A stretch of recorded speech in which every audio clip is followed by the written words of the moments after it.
20 years after development first started on iRacing, they have delivered their biggest update ever. Is it the biggest update perhaps in all of sim racing history? Because rain is here, and like many of you, we have been testing it around and seeing if it has lived up to our very high expectations for what could be a massive change, not just in iRacing, but in the world of the hobby that we all enjoy so much. Welcome to the slightly earlier Apex. Means nothing to people looking at this on the podcast, but we are broadcasting about 8 hours earlier than we usually do. But hopefully you have been able to join us nonetheless and are either watching this from your homes or perhaps being distracted at work. I am Sam Fitzpatrick. David Sampson is, of course, alongside me. And David, what's a fantastic week to talk about sim racing once again. We can dig our teeth into this one after, yeah, something very exciting. Yeah, I mean, we've been waiting and memeing and waiting forever. I mean, this has been talked about for... I mean, there was a tweet going back years, right, that there's something they're working Like on. 2019, I think, was the first time that they said it was in development, I think. And obviously, we're all glad they waited because of how... We'll get into it, but how good it's been. But would you have rathered an early version, like version 1 years ago? You're No way. happy? No, I've had this consistent belief, and I have this idea as well with video game development generally. Yep. Wait until it's complete, because you only have one launch, and if that launch goes wrong, then people are going to dismiss it. So it's really important that you wait until you got a finished product. Yeah, okay. All right, okay. Obviously, they have knocked it out of the park in comparison to other sim titles. So, yeah, this was a good way of doing it. But we have waited forever. It had felt like, to be honest, it felt like so long that we wasn't actually going to get it. That's the... Yeah. That's almost the running feeling I got. I mean, even the final of this version was delayed. Hence why we did get GT3. Yeah, we wouldn't have got any GT3s had it not been delayed. Yeah, and like F4 as well, and many others. But yeah, we'll go through that. That's the main story, and I think we'll probably talk about that for about 75% of this podcast. iRacing Rain. Let's go through it. A little bit of a disappointment, and I'm not going to have too much of a go on iRacing because after all, we're going to have rain forever now, so it doesn't matter too much. But it was frustrating on Tuesday and Wednesday not being able to get into the sim. On Tuesday, I could not drive on it because I was trying to log in, and then you just had the circle thing, and it just didn't change for like half an hour, and I gave up.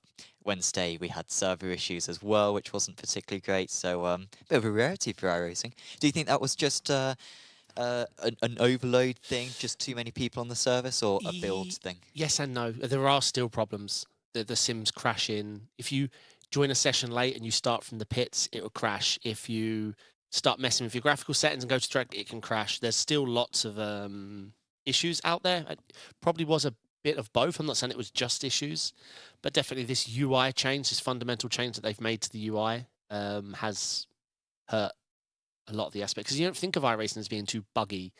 Yeah. But yeah, I got lucky. On the Tuesday, I did a casual 10-hour stream, you know, just casual. Yeah. And the running joke was I spent 9 hours of it talking because, yeah, I mean, iRacing was down 7 hours, I think, in total. Yeah, was it like 9 o'clock that it came back up? It was, I don't know. I don't even want to talk about the time I ate dinner. Sure. But I got lucky because there was loads of download issues. Everyone was having like difficult download speed. Yeah, So really slow. Yeah. So I unticked everything, just ticked one car, Porsche GT3, and only the requireds. And I got lucky, jumped into a local test session, and then, sorry for this, it seems like it was me, everything just, no one could download, no one could join, no one could log in. So I'm streaming a Porsche GT3 in the wet, and obviously that was worth, I mean, but printing money. Yeah. I went to change car, and the chat lit up. Like, if you leave, you're never getting back in. It's over. Sure. Okay. Yeah. And also another tip chat gave me, I then started to download, like I realized you could use the downloader while you're in the sim. I didn't actually know that. Okay, yeah. No. So I started downloading some cars and tracks, and I had that going, and I said, oh, it's only like 2 minutes left to go. And then someone in chat was like, you need to cancel that right now. I was like, why? When a download's being done, it will update it and close the sim. And then again, not getting back in. So it was heartbreaking to press cancel. Yeah. So I actually did spend the first day unable to test Portimao, any of the new tracks. But yeah, you're right. I think the big problem, actually, I remember now, the reason it took 7 to 9 hours, whatever it took, was an issue they kept hitting with moving from practice to race. So if you registered for a race server, it wouldn't take you to the race, just to practice, or something like that. The way to do it was, well, their workaround temporarily while they fixed it was you joined a practice and then registered for the race in a weird way, and then you would Okay, get right. pulled from practice to the race. Sure. But yeah, there was a multitude of issues, absolute multitude.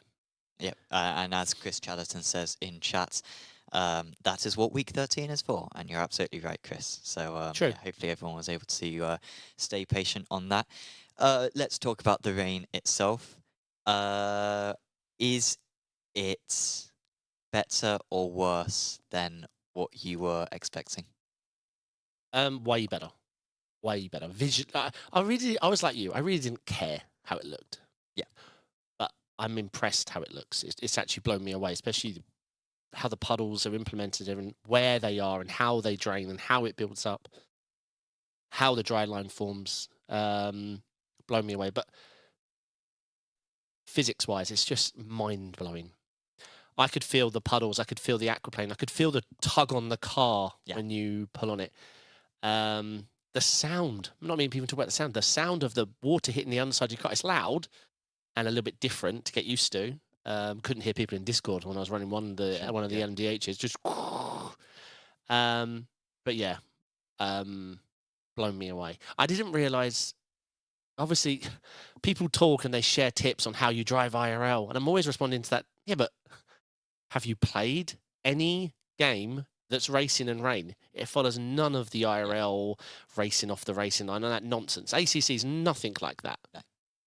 Turns out in iRacing, you need to read all that, because breaking on the rubbered line is insane. And I would say I'd say the most demanding aspect to get used to is that braking element. If you clip a curb on when you're braking in the wet, that's gone. Like you're the painted lines as well. The lines. I would say. I mean, to be fair, I was only driving GT3, so I've got traction control, obviously. But like the braking, it's still got ABS, I guess. The braking is way more demanding than Really is than the traction. So yeah, that was great. Obviously, the puddles. This is something that while I was doing Le Mans Ultimate, I was driving through the puddles. The puddles make no difference. They're just a graphics thing. They're not actually. They look great, but yeah, they're not there. On iRacing, absolutely. You drive through a puddle, you lose grip, and you're just navigating. You're almost creating a new circuit for yourself, having to miss parts of it, and you have to make the assessment. Well, in this corner, should I dip a little bit of a wheel into the puddle in order to survive? And yeah, making all those decisions and having that sort of textured circuit with different grip levels in different areas is something that we've never had before, I think. Yeah, good question from Kristen now. The physics are amazing, but do you think that it would give DD drivers an advantage? Before rain, a DD gave you a small advantage, but it was immersion that you gained. Wait, on that note, also, hi Chris. On that note, I thought DDs were worth it before on the immersion level, but rain is like up here. I can get what the angle Chris is coming from. I pulled out of draft because I just couldn't see at Daytona, and as I pulled out, I've gone for a puddle and aquaplane, and I don't know. The DD just gave me such quick response time that what was going on. But yeah, I nearly died on a straight. Yeah. You need to learn where all the puddles are. Correct, because you can't see them. Yeah. But yeah, it's a tough question, Chris, because I haven't drove a non-DD in such a long time. But it giving you the speedily, what's the word I'm looking for? Rapid response is really, really helpful. I mean, breaking into T1 at Daytona when they're too wide in front of you, you don't see a thing. You are just using your force feedback and the bumps to sort of remember what it feels like and where you are. I was almost following the spray. I'd be like, well, that's where they're driving, so I'm going to drive into the area where I can't see, and that's going to be the track. It is really incredible. That spray element wasn't something that I was really anticipating, and it makes you appreciate what they do in real life, eh? I will say they are always driving in those conditions. The spray at slow speed doesn't feel right to me. At 50 kph. Oh, you think it should be a bit less? A lot less. A Or it 50 should be more kph. dynamic. Yeah, it feels like 200, 150 kph. Of course, Yeah. you get that. At 50, I don't know. I question it. I- I mean, I haven't checked. I want to see some IRL footage, but I feel at 50, it shouldn't be kicking up like that. Sure. Yeah. I mean, I've seen crashing on the outlap because you can't see. Mm. I just don't feel like. I mean, I could be wrong. Like, I'm happy to say, oh, yep. I mean, we've all driven on a dual carriageway, haven't we? Into yeah. kind of spray, so we roughly know what it looks like. Yeah, for sure. Sort of on the topic of visibility, I think the worst thing about it, and fortunately this is something that they can easily fix, is whilst the spray diminishes your visibility, the rain doesn't. You can drive in full rain with no wipers. With no wipers. The wipers don't do anything. And yeah, the wipers do nothing. No. Like if you turn on off the wipers, that animation of the water is still there. Like, yeah, you're right. Rain doesn't.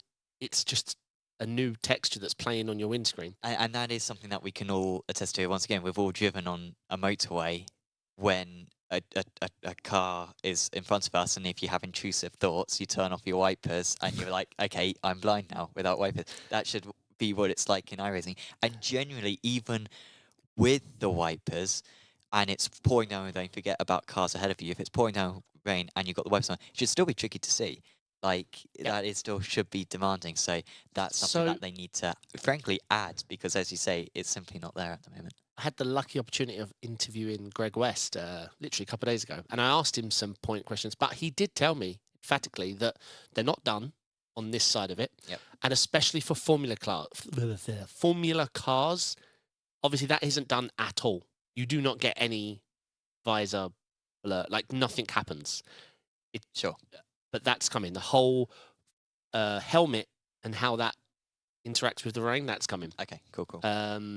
He didn't say what's coming on the roadside, but yeah, agreed. I mean, if you have your shader set to low, you don't even see raindrops on your windscreen, let alone that animation that plays of like them dripping. You don't see them at all. Sure. Some streamers I've seen driving in the rain with the wipers on, but obviously you question yourself, like, God, mate, what are your wipers aren't doing anything? Like, stop them a second. Yep, okay. So he did also confirm, because he got this question 26,000 times, how do I reduce the spray? Can I turn off the spray? And his answer was no. Good. Obviously, no matter, even if it's a graphical problem, FPS-wise, it will never be an option. Sure. Obviously. It would be a huge advantage. Exactly, yeah.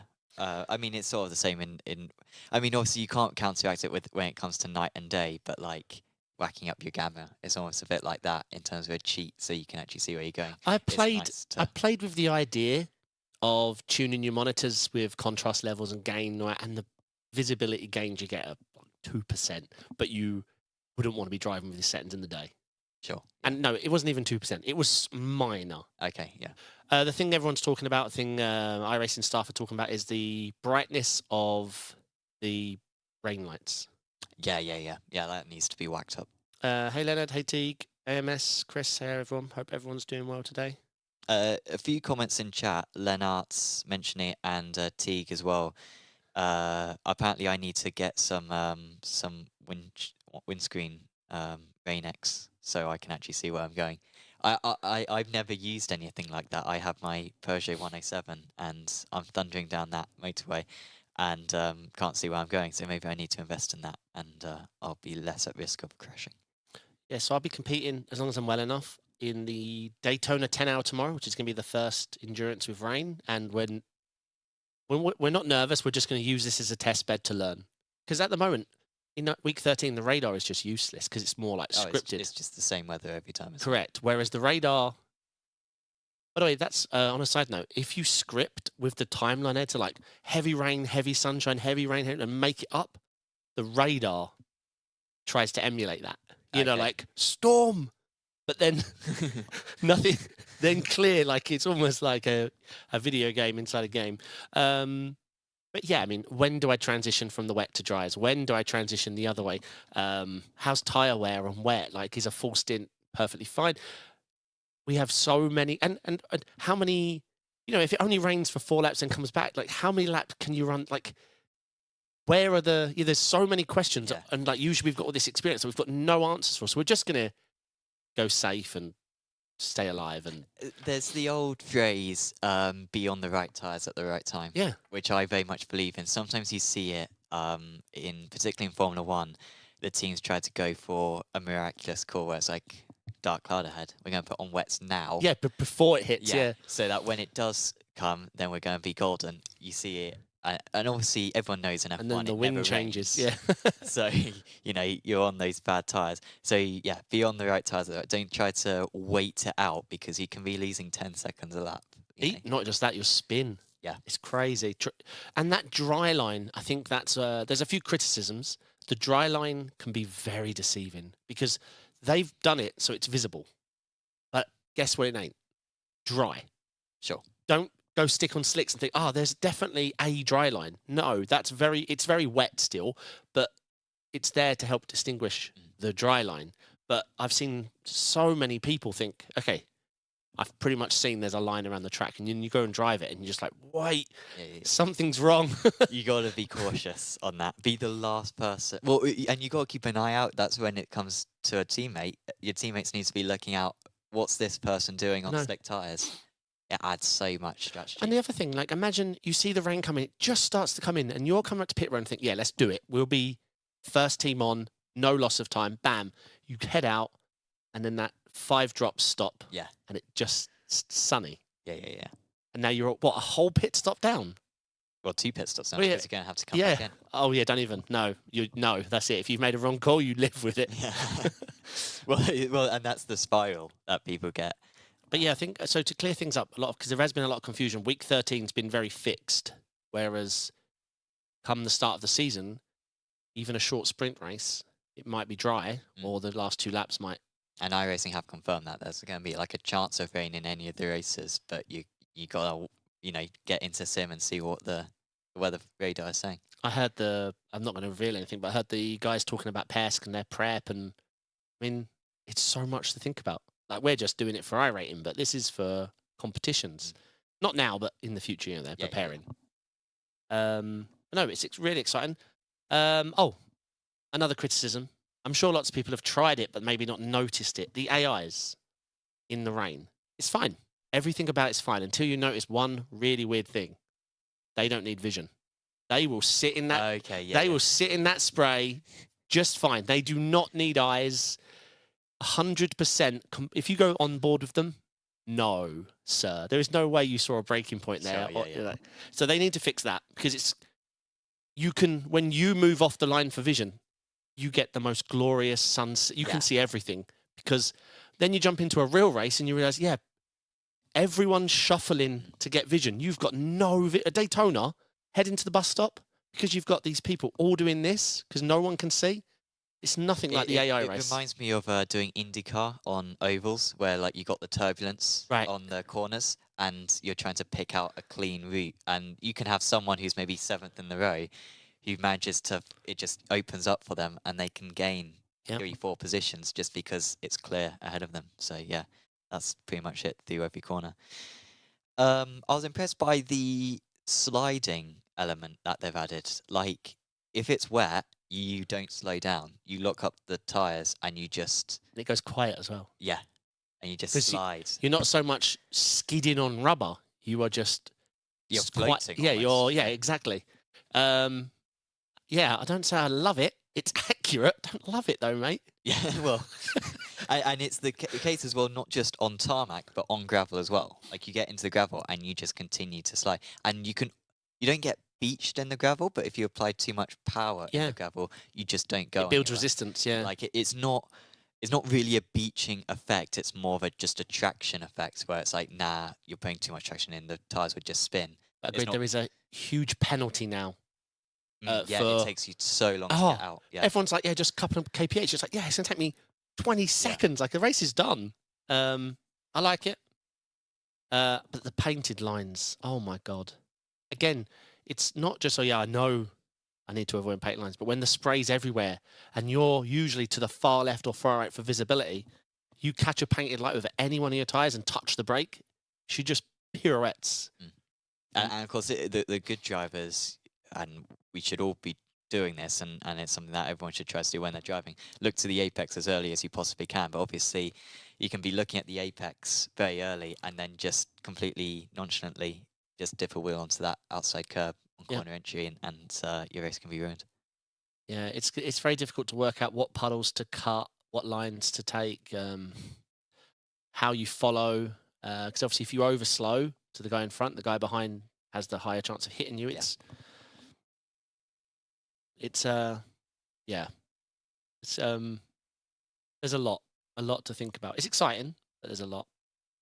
I haven't tried the GTPs, but you've tried the GTPs, and it seems like Le Mans Ultimate had it right all along, because I tried the wet weather on Le Mans Ultimate, and the P2s are faster than the GTPs, and it seems like it's the case in iRacing as well. Yeah, I mean, the 9K drivers, the excellent drivers, can be faster, but your average, especially someone around my skill level, is there's no way at Spa, Le Mans, you're quicker in an LMDH than an LMP2. Surely Le Mans, though, with the long straights. No. No? No. So imagine doing it at, like, Mid-Ohio. Like, the PT is going to be seconds left. You just can't get off corners, you can't put down traction. All of the benefits of a LMDH just aren't there. You just got nothing. You are just ploughing into corners with no brakes. I was battling 2 LMP2s at Spa in an LMDH in a race, thinking, what are these idiots doing?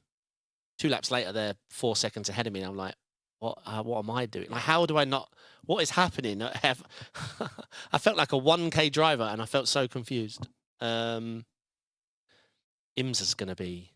Well, let's talk about that. VRS and Fanatec Fixed are not getting rain, to a surprise of everyone. Yeah, I think that's bizarre. Did they just sign a contract with Ford and McLaren to run them for 6-7 years? Yeah, but the McLaren's been there for like 10 years, hasn't it? The Ford's been there. The Ford just got added. It was a GT2 car, obviously, and then they changed it to GT3 spec. I just don't understand the meeting that could have happened at iRacing did this happen? Did the question, like, how often do the McLaren and Ford get driven? Someone checks. 5 people. Yeah.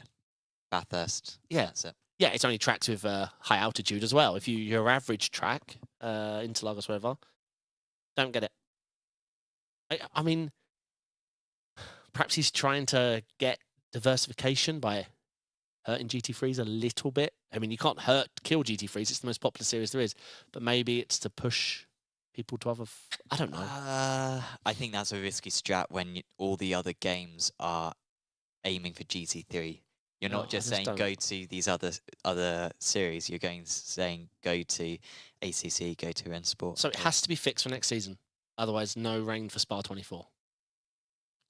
Yes. So it has to be addressed. Guess, we have to. 3, if we're going to get the new cars, great. If we're going to ditch the old cars,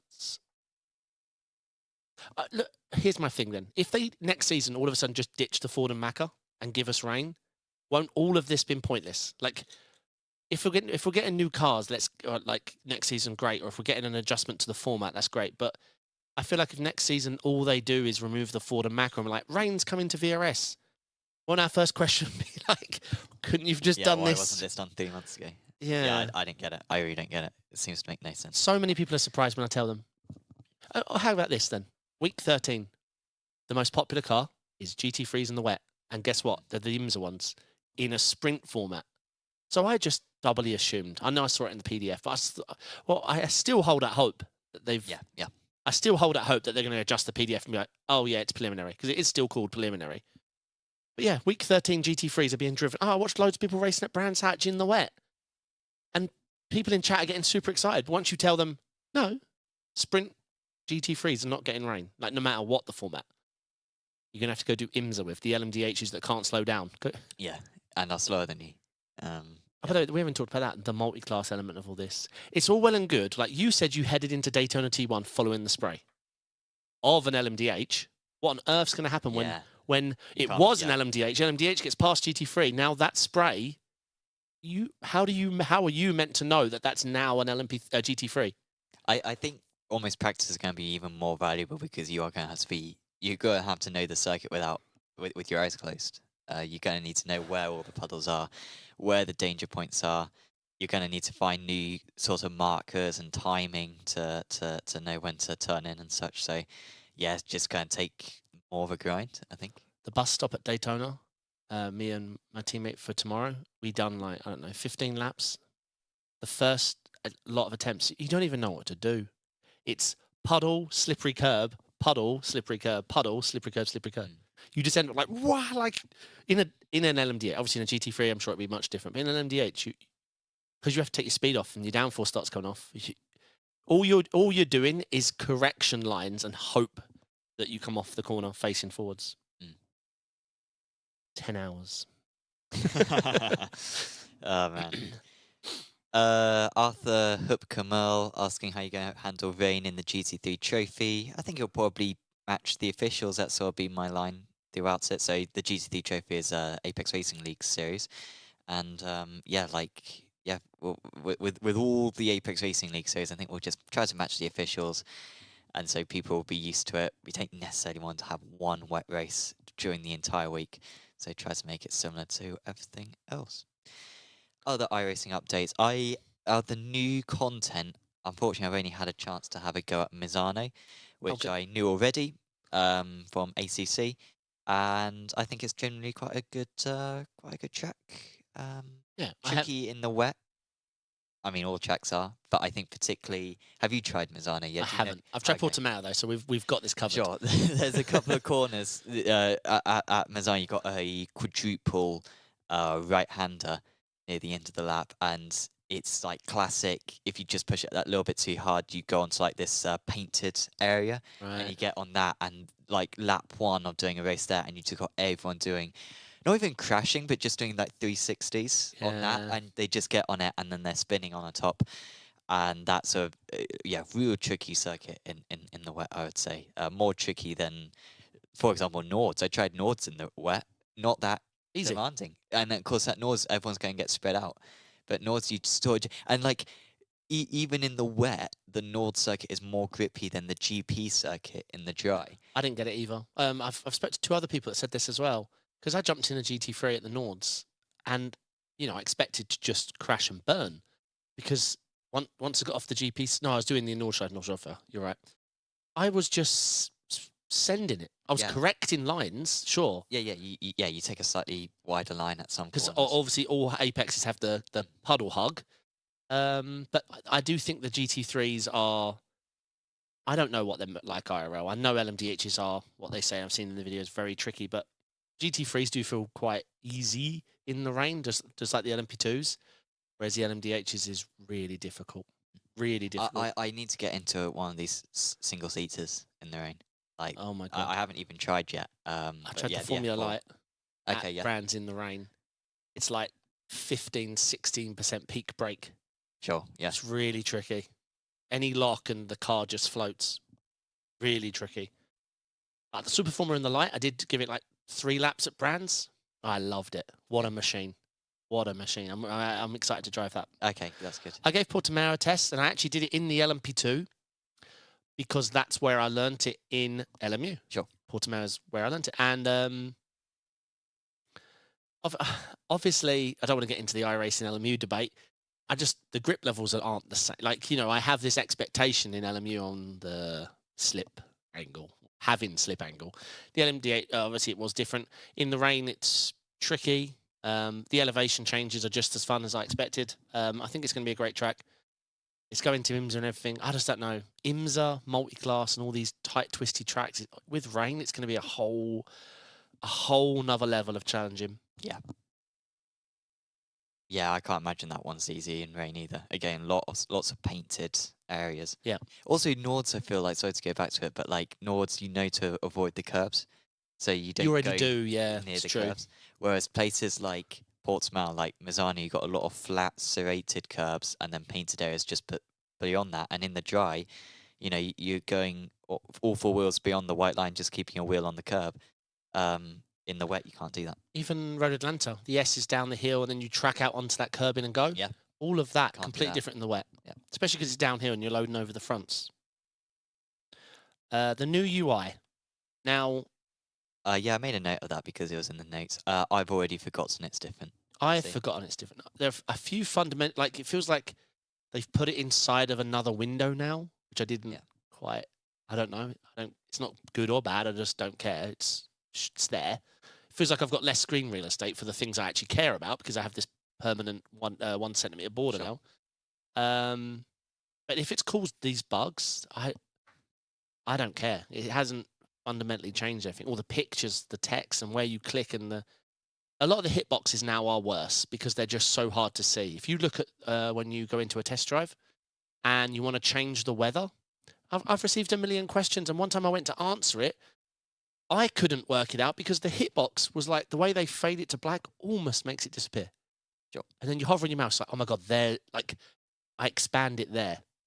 They've added all these expand closes, but they've added the expands to things that are required, like selecting a track. Why would I want to hide? Like, I have to race at a track. Sure. Like, Yeah. Don't let me hide that. Yeah. So I don't know. It felt like change for change's sake, and I didn't really get any benefit from it. It's not faster. It's worse.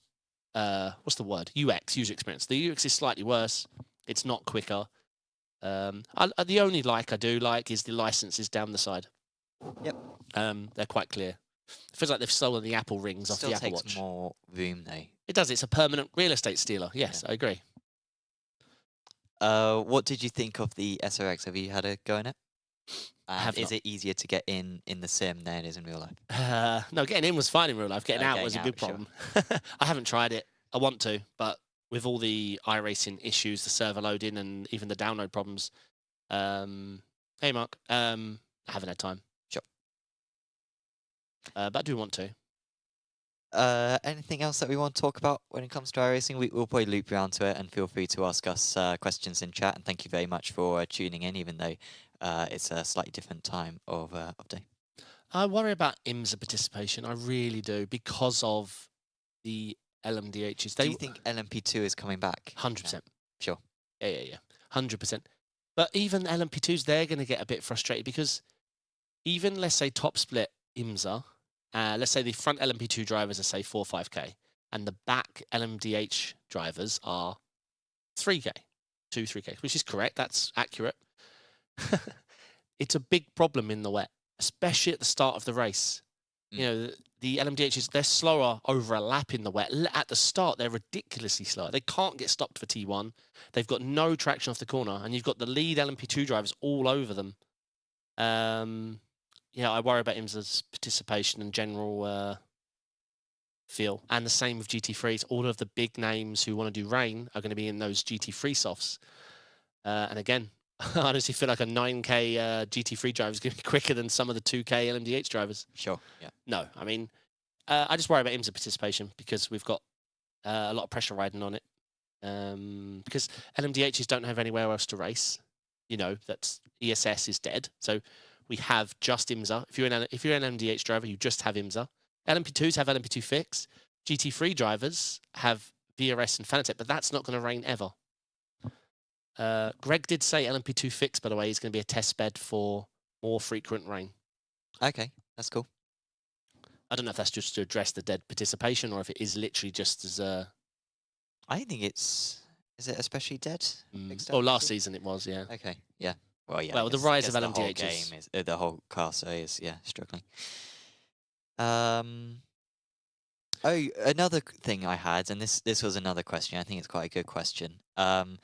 How do you think this will change other game developers' attitudes to rain in sim racing?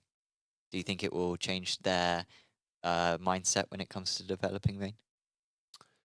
I mean, who's going to compete? AC2 is really the only one on the horizon who's looking at it from a fundamental level of full development of something. Because like Le Mans Ultimate, they just use the R Factor rain. They've put no offense to them, they've done a great job, but it's not like they sat down and have a revolutionary meeting on the physics of rain. They just implemented it. So yes and no. Yes, I'm sure they want it. No, I don't think they can implement it. Okay, so they're jealous, but they're not going to do anything about it. Correct. Sure. I mean, I agree. They could try patching things with puddles and stuff, but LMU's puddles are just textures. Yeah. I mean, I very much agree. Like, this has taken iRacing so many years. You know, you're talking at least 5, and it's not something that you can really do easily. And Yeah, it will make the other sims look a bit worse. It'll leave them a bit, red-faced because everyone will realize that it's not realistic anymore. But I don't think they're going to make a big effort to replicate the iRacing game because it's too much effort. Yeah, I mean, the ACC Rain, everything about it is great apart from the actual driving on it, where it's just dry with less grip. That's And it. even then, it's not that much less grip. Like it's too grippy. I heard an analogy. I like this. I want to get it right. Driving in iRacing driving on ACC with max rain and dry tires is easier than light rain and wet tires in iRacing. Sure. Yeah. So yeah, heavy rain ACC on dries versus light rain and the correct tire in iRacing. iRacing's harder. Yeah. That's impressive. Do you think, a good question as well from Alexander Brown, how do you think iRacing will shift the reputation of the sim? I think that's a good point, Alexander, because I think it almost makes it into more of a premium product, where it's like this is the most accurate sim. And I think maybe iRacing have lacked that in the past because maybe sort of the most sort of realistic and almost, I don't know, professional sim maybe is sort of like R Factor. I think historically maybe people have thought about it, and then iRacing is just some fun because of the online side. Whereas I think this makes it into a bit more of a premium product, For me, on the pro side, we get to find out who the best driver is now, because iRacing's love it or hate iRacing, it's a repetition sim. That's all it is. All the pros do is practice I mean, one that's thing. all of gaming, isn't it? Yeah, true.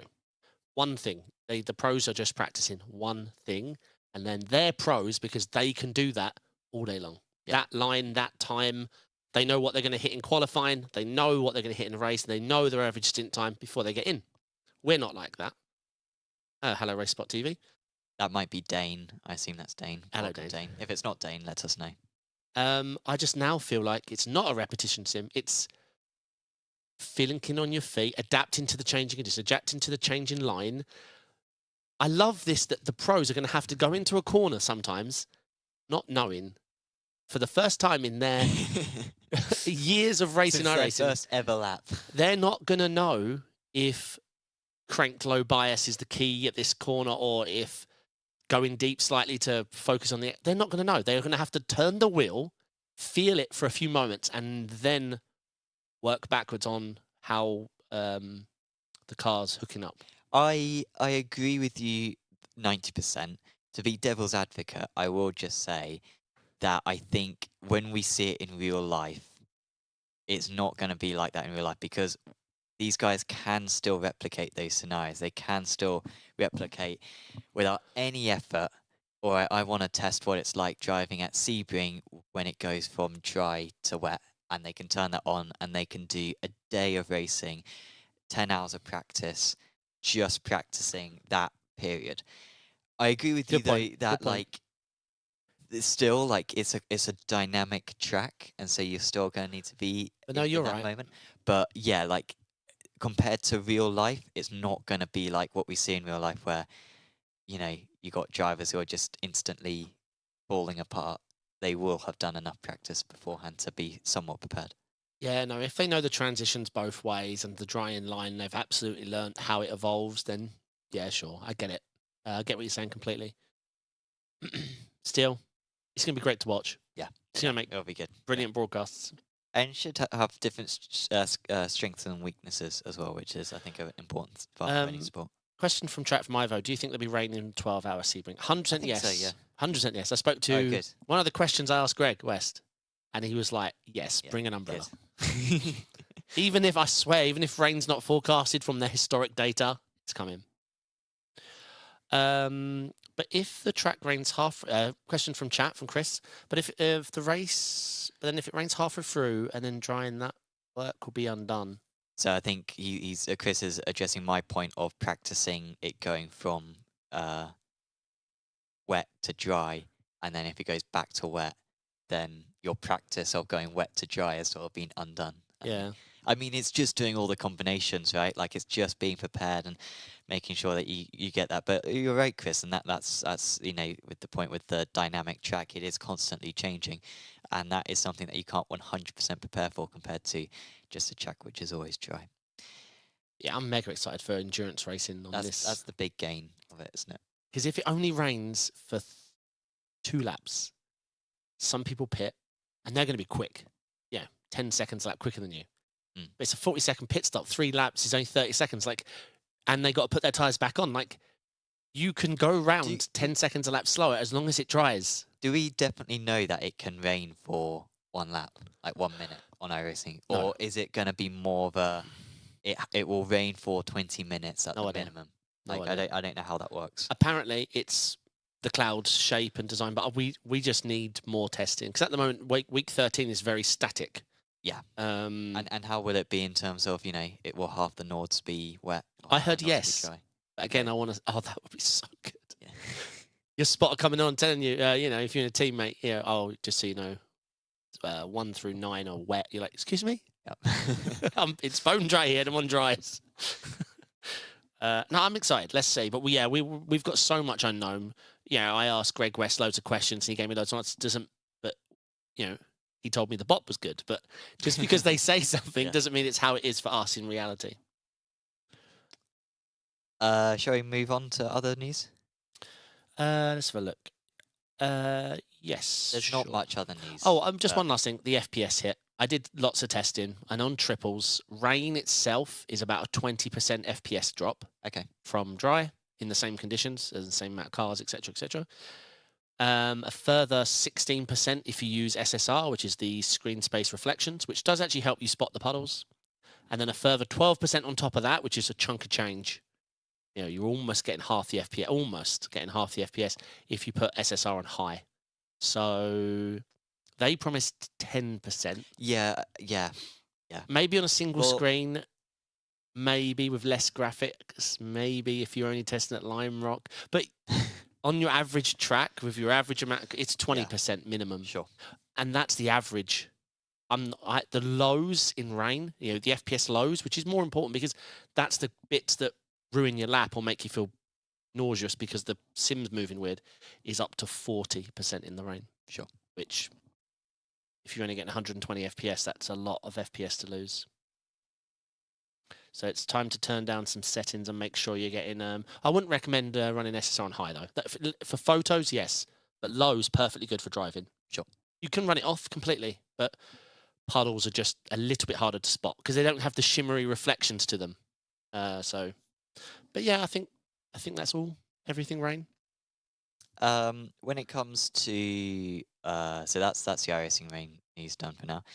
Le Mans Ultimates. There has been a patch scheduled. It was meant to be deployed yesterday, but it's been delayed a bit. Yeah, but that's a positive thing. That could have a lot of the bugs fixed.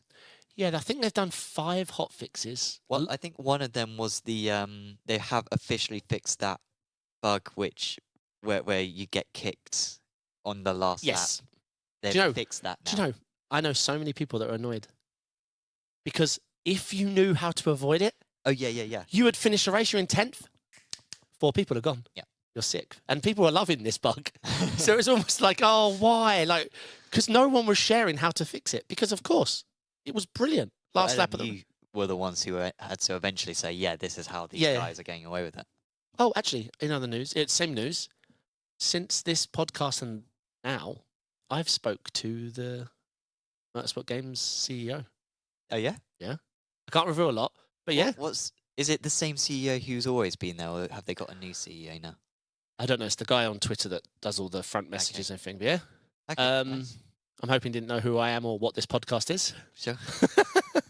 But yeah, they've deployed lots of patches, which was great to see. I think 5 in total. Not the biggest problems they solved, but that one was a big one, the warp into the pits. But yeah, the patch was scheduled either yesterday or the day before. It was recent, very recent. And then they delayed it at the last moment because in the 9th hour they spotted another bug that they wanted to just wrap into this. Sure. Because I think they want to push out this patch and give people a massive boost of confidence. Be like, look, we know how to fix the problems we're having, and this is our statement. I think when they found this other bug, they were like, oh, come on, we can't do this and leave that out. Sure. We know, and we can fix it. So they're saying they can get it done. And Yeah, it's going to be interesting because the buzz around LMU's died down a little bit, For sure, yeah. but But the good thing with LMU is that they got 2 releases. They've had 1 release, and then they'll have another release when they actually reveal the whole game. So yeah, and you know, LMU's reigns are hell of a lot easier. yeah. A lot easier. There has been a new product from Fanatec.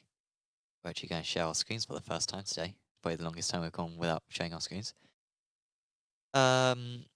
Here is, they've got their ClubSport Racing Wheel F1 bundle. They've previously done a GT7 wheel bundle, but this is a new one, and you get the F1 branded ClubSport wheel. I like the F1 logo. Exactly, and that's really why I brought this up, because it's not that interesting in reality. It's €1,300/dollars in order to buy. But interestingly, they say that, interestingly, Fanatec claims that this setup is designed for F1 sim racing, the absent Oh official my F1 God. esports competition. We presume then that this is the combination in use when the in-person races return. So I thought that was just a little extra bit, that's probably the setup that they'll be using. So they're sticking with that name, F1 Sim Racing, Yeah. for the esports. Yeah, but I love that they had to clarify that they meant by F1 Sim, F1 Sim Racing, esports. It's when they say, "Oh, it's for F1 sim racing," well, what does that mean? What are you talking about? What, sim racing for F1? Yeah, sure, mate. But yeah, do you not think though that maybe with time, people will be like, "What's F1 esports? That's a dumb name. F1 sim racing is where it's at." No, because F1 Sim Racing is what we all do. No way, it's too generic. It's just too a generic term. Sure. Yeah. Also, it's 2 words. Why 2 words? 1 word, please. That is, I think, all the sim racing news. There wasn't a lot of it, was there? I think everyone, to be honest, probably realised, let's not do any big releases this week, eh? Because iRacing Rain is a big thing. It's been the quietest news cycle since we started this podcast because, yeah, I think everyone knew, you know. People had other stuff to do. Yes. Now, Apex Racing Team, really good week end for Apex Racing Team last weekend. First up, well, let's go PESC. Really good win. And you know what, actually, I wasn't going to do this before, but I'll get the last lap because there was some intense racing on the last lap of the race. Yeah, I watched this after All Stars. It was a really good race. Of course, it was the alternative format for PESC. It was their mid-season tournament thing, and there was an extra big prize pool. By the way, how do you think it went?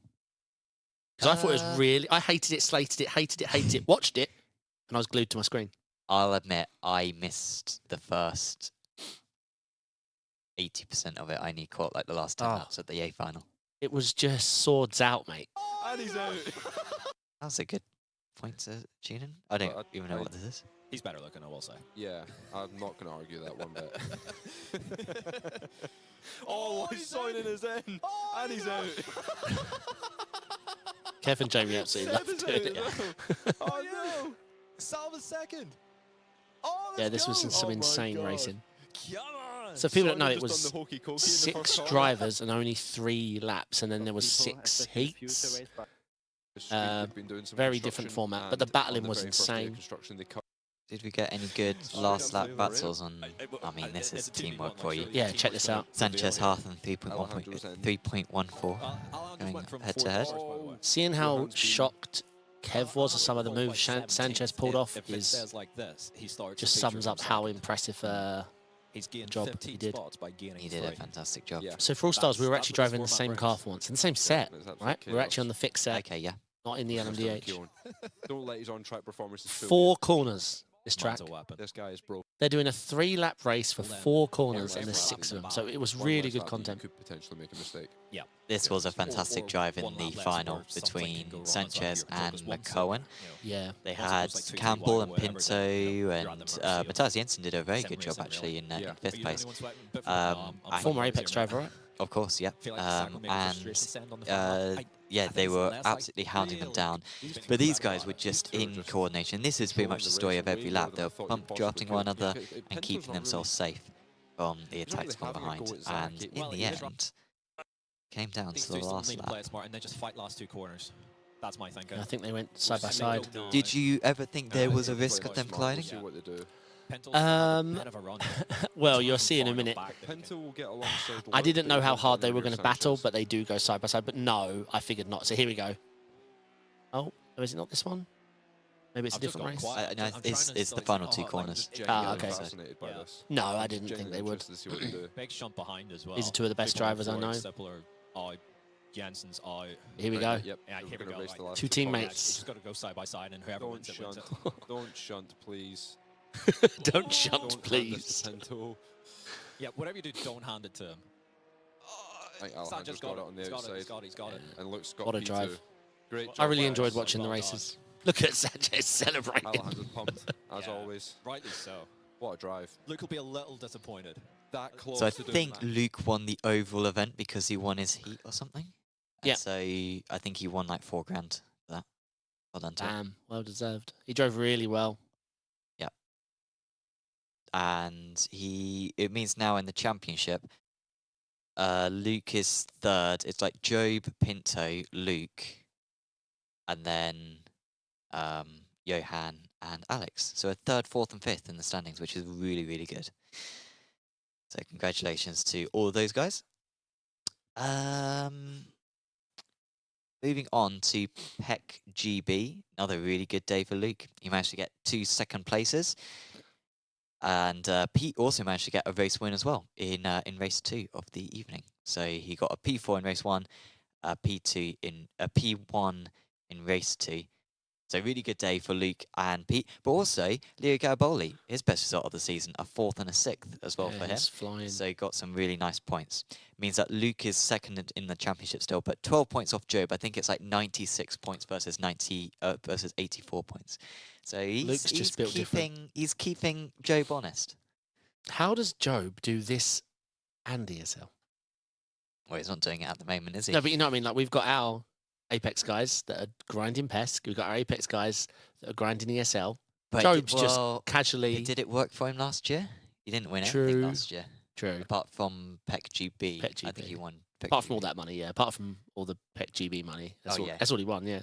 Yeah. It's tough out there. Yeah, but come on, like I mean, ESLR one wasn't really his fault because it's a LAN event. It's a lottery at that point. In terms of the race format and that. But it didn't work for him for PESC. He was No, true. distracted in PESC. So Very true. yeah, it is. No, pretty much no one can do it really. We need to see Verstappen try ESLR one. As long as it's Yes. not on a weekend, he can do it. Yeah, I'd like to see him try that. I don't want to, say absolutely it's not up to me, but if Max wants to drive for Apex, then he can. If Redline aren't giving him a slot, Right. we will let him drive if Yeah, yeah, he yeah. wants. Of course. So yeah. That is PECC GB and PESC. DNLS? DNLS. Bit of a I didn't watch DNLS, but like I don't think it was the most exciting race in the world. The AMG team MSI, that was Elias Seppanen and Kevin Ellis Jr. They managed to finish third in the race, and I think that confirmed third in the championship for them. So congratulations to them. Yep. I think there was a disqualification earlier on in the season that they couldn't get dropped. If it weren't for that, they would have been right in the money for the championship. But there it is. So congratulations to them. I think the Porsche Cup team as well managed to finish in 4th place in the Porsche Cup stands. So that was Michael Yanni, and he may have had Luca Kita helping him out at points in the season, and a couple of others. So congratulations to those guys as well. But, Yeah, the boys got unlucky in DNLS because there was a race they finished third, but basically that both was of the down to 4. yeah, both of the teams in front of them didn't. One of them took someone. Williams had an incident, and the other team didn't have enough fuel to drive back to the pits. Both of which are penalties. The irony is we didn't get the points for first. Yeah. But we get the performance. What's the word? There's a performance penalty. So you get a 40-second penalty rather than a 20-second or a 10-second. They got given the 40-second performance penalty for finishing third first, but got the points for third. Yeah. And you're right, they got a DQ There was a mistake at the pit stop, and they drove back. Actually, didn't need to. It turned out they thought the faster pair hadn't been replied. They reversed back. Harsh rule as well. Like, it's not an in-sim rule. It's like Stuart's like, you're Well, reverse, it's mate. not even that. The DQ wouldn't have mattered because a drop week would have. Everyone gets a drop week, but the rules state you cannot drop a DQ. So they had the DQ against their name and had to drop a performance that scored them lots of points. And if it weren't like, so I think Kev finished 20 seconds off the lead in Saturday's race, and he had a 20-second extra penalty compared to everyone else. So they were the fastest team. It was just that. It's just so much bad luck. So yeah, that was a bit frustrating. Also frustrating as well that we didn't get DNLS in the rain. Would have been fun to have one round in that, but next season perhaps should it return. Apex Racing League, of course, we've still got the Apex Racing Academy Porsche Cup. Yep, starting next week. We'll be broadcasting it here. Oh no, I haven't got the right things. Oops. But yeah, that will be next week on Friday from the studio broadcast. So do sign up at apexracingleague.com in order to get some Porsche Cup action.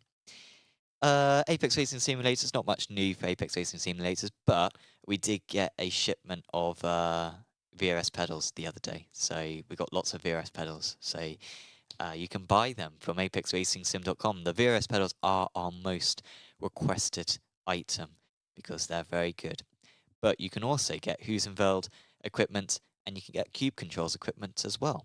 So go to apexracingsim.com in order to purchase those products.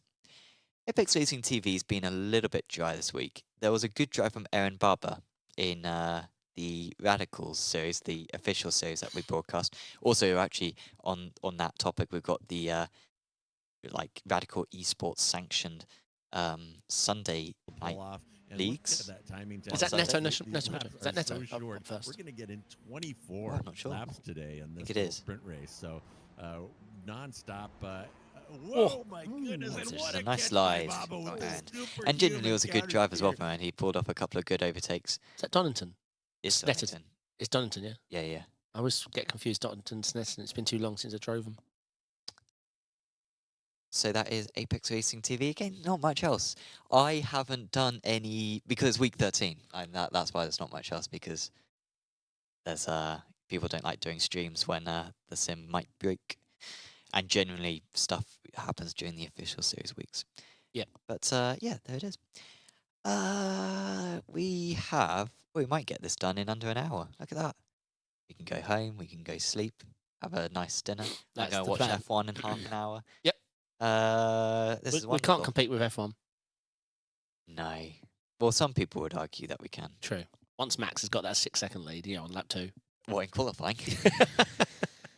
I don't think it's quite that much, is it? True. Yeah, anything else that you want to mention? No, excited to see the season turns out. Excited to see if we have to wait for season end. Like, it feels like it's the iRacing way that we have to wait till season end to get big changes. I'd love to see that change in time. They worry so much about champ points and all that, but I don't know how many people really care. Sure. Yeah. Yeah, let's see. I'm excited to see how Rain how it divides everybody up. Are we going to see the high I ratings avoid it because it's too dangerous to do multi-class, or are we going to see the low people avoid it because it's too technical? How does it all play out? But no, I'm excited to get racing. Week 13's no gauge. Never been a gauge. Sure. Someone was in my mentioning to me, I keep getting taken out into T1 because of the wet. I'm like, nah, it's because of the week number. Had nothing to do with the rain. Yeah. Had nothing to do with the rain. People always seem surprised about the softs. Oh my God, it's a 9.1k soft. Yeah, because no one's smurfing because of the week number. Sure. Yeah. So, yeah, I'm looking forward to the season starting up and, seeing how it plays out. Week 1 VRS is Portimao, and week 1 IMSA is Suzuka. Oh. Suzuka, can you imagine Suzuka in the rain, triple multi-class? Yeah, GTPs. Yeah, lovely. Man, turn 1 at Suzuka. Yeah, Cool. in the wet. Tricky. Counter steering. Yeah. It'll be fun. What a change, eh? Yes. That will be it for us then on the late Apex. Get on iRacing and try out the rain if you haven't already, and have some fun with it. Don't take it too seriously whilst it's week 13, and yeah, get used to it because it's going to be a feature for many years to come. For now, from myself, Sam Fitzpatrick, and from David Sampson, we will say goodbye, and we'll see you on the late Apex.